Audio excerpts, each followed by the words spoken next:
Dan saya memang naik motor ketika beliau bilang masih miskin, dan saya terima. Tapi 2001 dengan izin Allah Subhanahu wa taala saya udah matur kiai-kiai juga, boleh nggak menyampaikan ini? Mereka bilang ya sampaikan aja sebagai sebuah kebenaran. Nah, 2001 saya itu udah sedekah mobil. Bukan berarti saya datang 2005 itu ada motor. Nah, ini saya hati-hati ngomong begitu. Jadi rumah yang dulu ini adalah yang ini, yang belakangnya ada gambar background dari wallpaper, atau saya nggak tahu, mungkin bukan wallpaper ya, lebih tepatnya kayak dulu itu banyak orang yang dicat dengan gambar seperti itu gitu ya. Jadi ada semacam tukangnya gitu lah. Karena rumah orang tua saya dulu juga kayak gitu.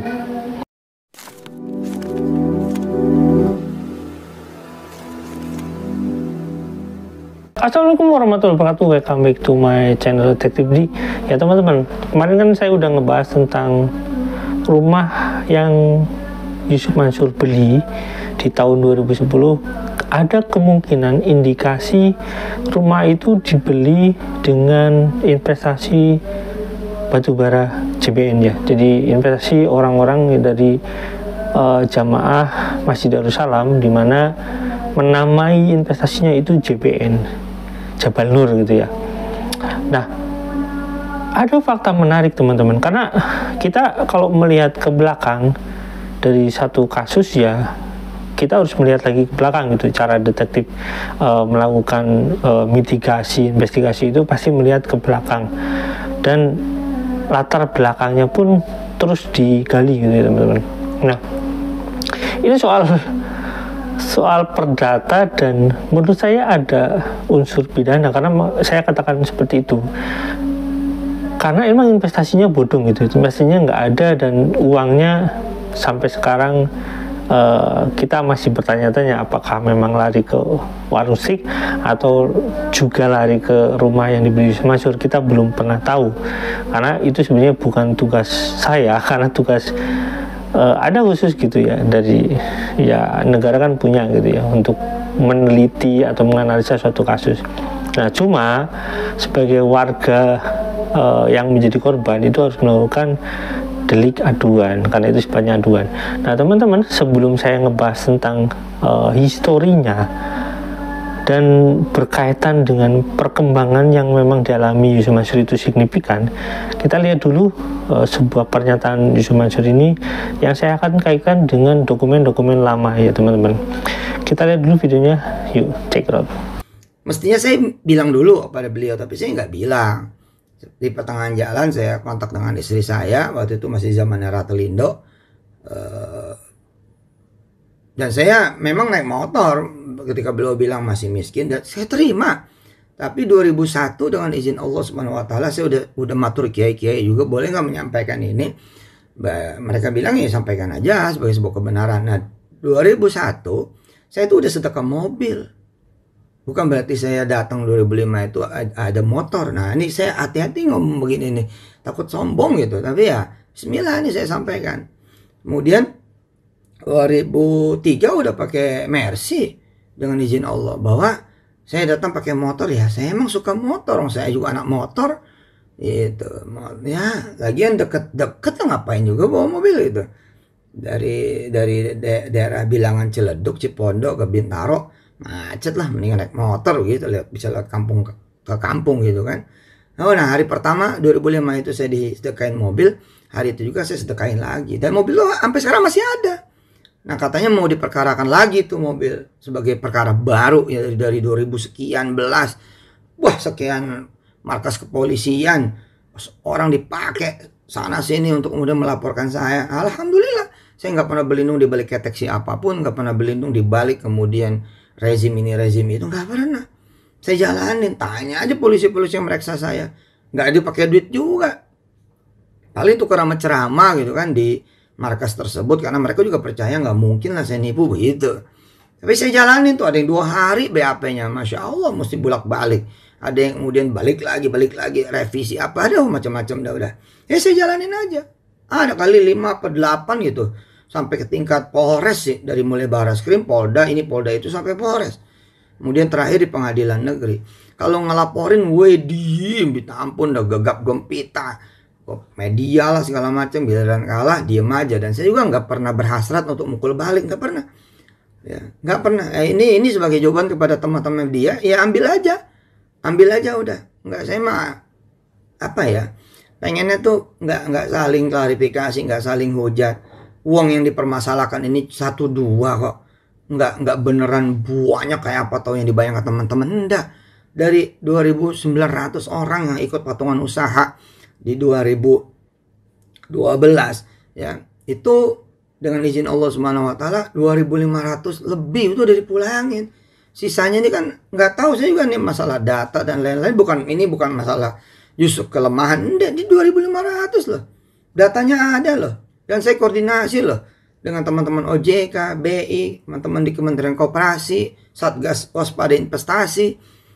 Ini saya terbuka nyampaikan, ya nggak mungkin dong bohong dong.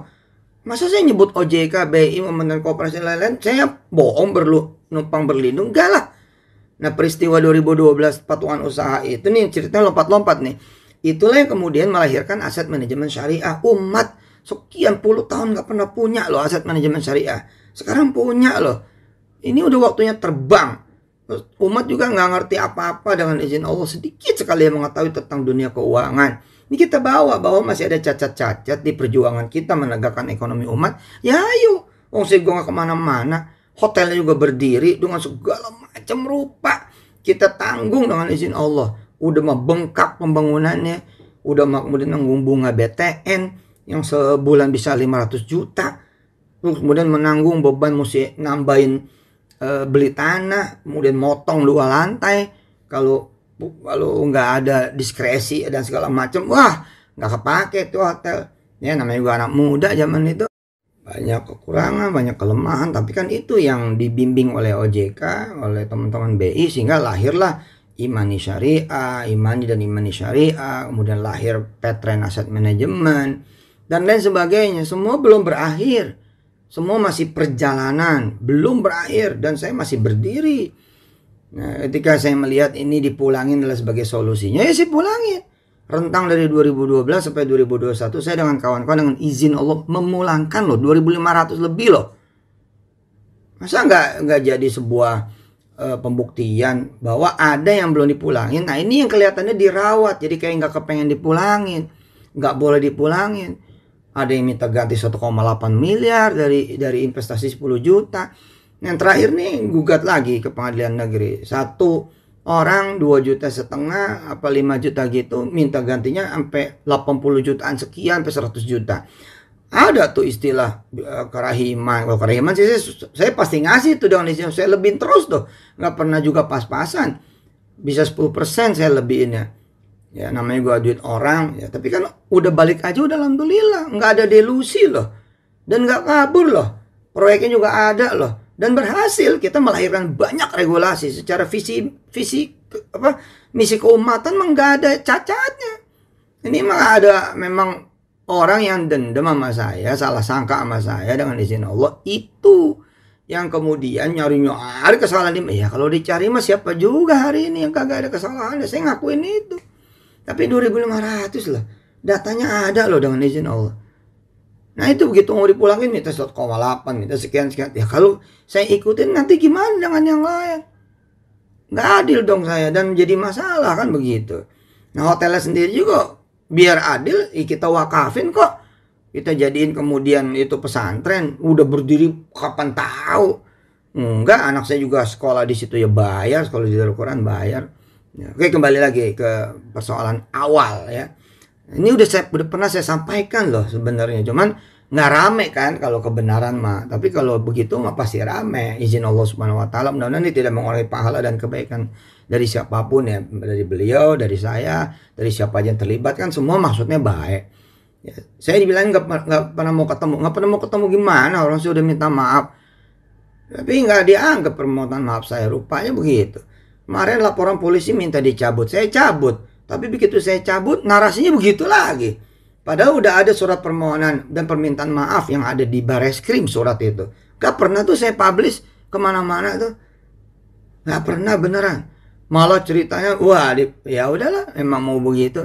Nah, teman-teman media, ini sebagai jawaban juga ya. Silakan, saya agak kurang berkenan ya press conference untuk urusan beginian. Udah ambil aja dari Instagram saya dan Facebook saya. Nah, ketika saya disediakan mobil dan saya sedekain lagi, di situ persoalannya. Pertama, saya menganggap ya udah disedekain kan, ya udahlah bukan urusan saya juga gitu. Nah, ketika perpanjangan STNK, nah di situ saya salah pakai sopir saya. Mestinya kan yang ngomong saya lah, ke beliau yang ngasih, masa sopir saya. Nah, saya enggak dong tuh. Disitulah kurang adab gitu. Nah, saya nggak nyangka ya peristiwa ini kemudian jadi kemana-mana. Nah, lumayan bertahun-tahun tuh yang minta sopir saya, minta sopir saya. Saya alhamdulillah tuh 2005 udah pakai Alphard itu. Alphard masih 8 biji kali 2006 tuh.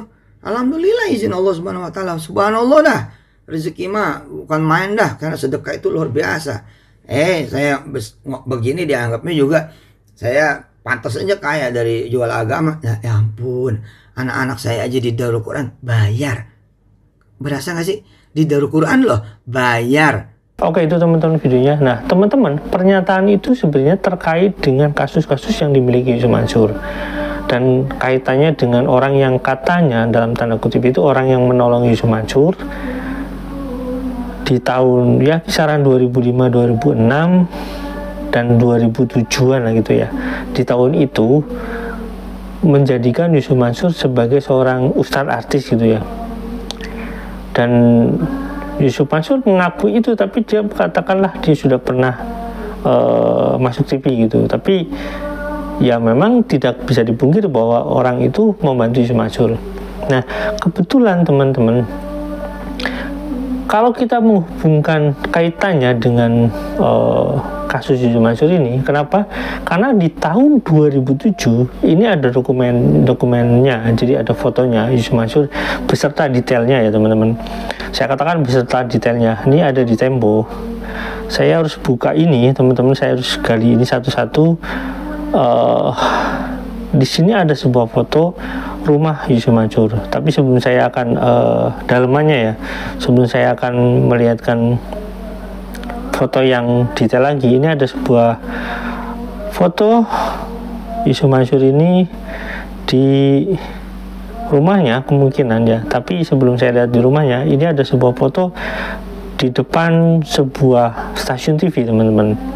Dan ini adalah stasiun TV yang direkomendasikan oleh sang pengusaha tersebut untuk Yusuf Mansur masuk ke televisi itu. Dan ini ada tulisannya teman-teman, bisa didetailkan nanti. Dan videonya ini fotonya ini memang ada dokumentasinya. Di sini ada dokumentasinya ya teman-teman. Ini di depan sebuah gedung ya. Ustadz Yusuf Mansur kiri bersama istri, kanan berkunjung ke studio Trans TV Jakarta 19 September 2007. Nah, ini di kisaran tahun itu ya. Kelihatan sekali ya bahwasanya itu masih sangat sederhana orangnya itu ya. Nah, terus kita lihat lagi ada sebuah dokumen juga. Ini Yusuf Mansur sedang mengetik ya. Di sini ada tulisannya Ustadz Yusuf Mansur di Serpong, Tangerang, Banten.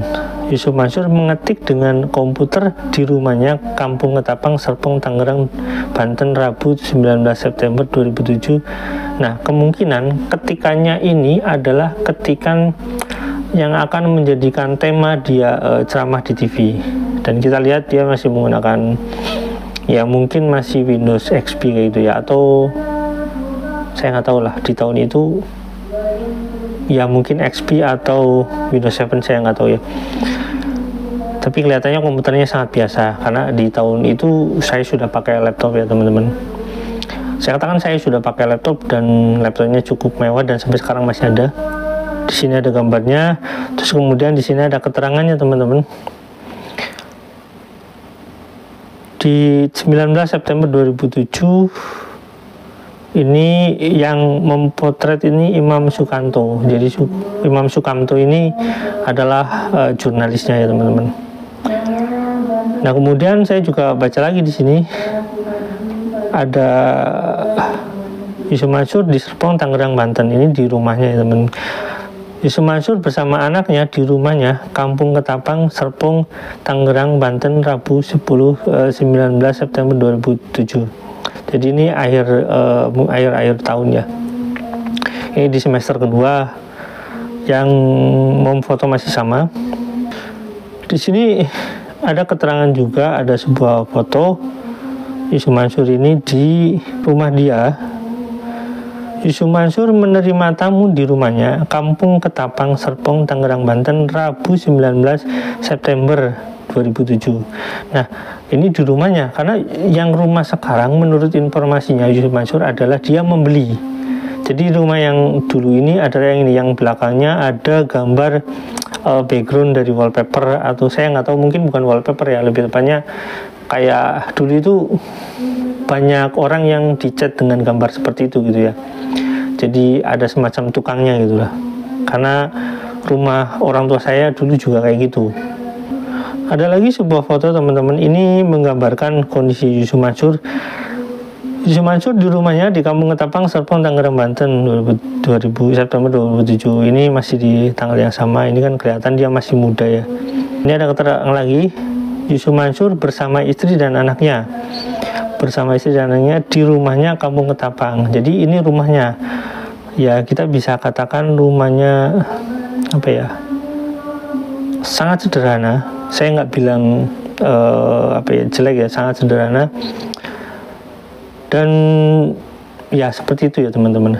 Ini saya katakan di tahun 2007. Ada yang terakhir juga, ini adalah video Yusuf Mansur, foto Yusuf Mansur bersama anaknya yang sedang tiduran ya teman-teman. Dan ini kemungkinan ini Yusuf Mansur di kamarnya gitu ya teman-teman. Kemungkinan seperti itu. Ini gambarnya Yusuf Mansur kemungkinan di kamarnya yang kelihatan sederhana gitu ya. Oke, ini bukan masalah soal sederhananya, tapi kita akan mengungkap sebuah fakta yang menarik terkait sebuah episode ya teman-teman, episode seorang Yusuf Mansur ya.